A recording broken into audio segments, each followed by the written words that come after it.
Moving on to some other news now. The second round of Poland's presidential election is being held today, and the race is extremely close. Poles will be choosing between two visions for their country, with pro-EU candidate Rafał Trzaskowski or the nationalist historian Karol Nawrocki. Parliament holds most of the power in Poland, but the president can veto legislation, so the vote is being closely watched in neighboring Ukraine, as well as in Russia, the U.S., and across the EU. Earlier, I spoke with France 24's correspondent in Warsaw, Gulliver Cragg, and I asked him to tell us what's at stake in today's election. Analysts say they're absolutely incapable of predicting what the outcome will be. Turnout is expected to be high, which is always the case when it's very, very close. Perhaps you can see behind me there are quite a lot of people, a stream of people going into this polling station right in the centre of Warsaw, even though it's only just gone 7 o'clock on a Sunday morning. I think a lot of Polish people are voting perhaps more out of fear than out of hope, though.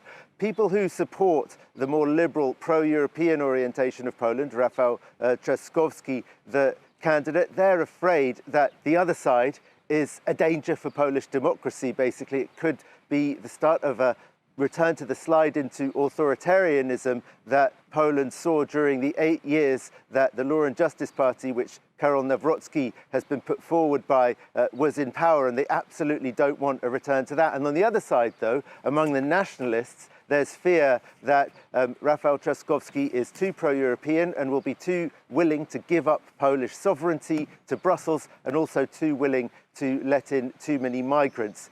So there's that fear. There's also something, I think, changing with this election in Polish politics. Even though the two candidates are ostensibly from the two main political blocs that have governed Poland over the last 20 years, the Law and Justice Party, the nationalists, have taken a different turn in this campaign with Karol Nawrocki, which is a more anti-Ukrainian turn. He's saying that he absolutely doesn't want Ukraine to join NATO. And so there's now a new security dimension to that, because those who think in Poland that the security of Ukraine and the possibility of Ukraine someday joining NATO remaining open is really important to Poland's security, then they're worried that Karol Nawrocki could be a threat to Poland's security as well. Supporters of Karol Nawrocki kind of think it's the other way around, and that the other side is underestimating a supposed threat from Germany.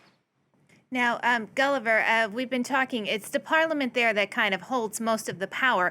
So what more can you tell us about the role of the president?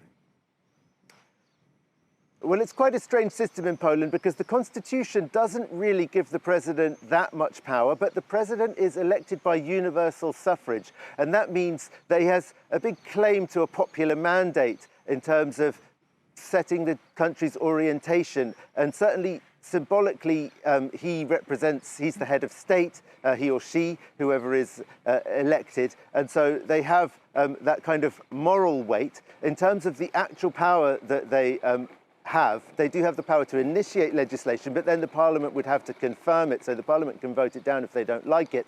And the parliament will remain, for the moment, in the hands of the Liberal coalition led by Donald Tusk. But the president also, and this is his most important power, has the right to veto legislation put forward by the parliament. And so the fear is that, from the Liberal side anyway, if Karol Nawrocki wins the presidency, he will just simply veto everything, paralyse their government, and that will lead this already fractious coalition to fall apart and quite possibly lead to early parliamentary elections. So whoever wins this election is likely to set the direction of Polish politics and have a major influence on what happens in parliamentary politics in the not too distant future.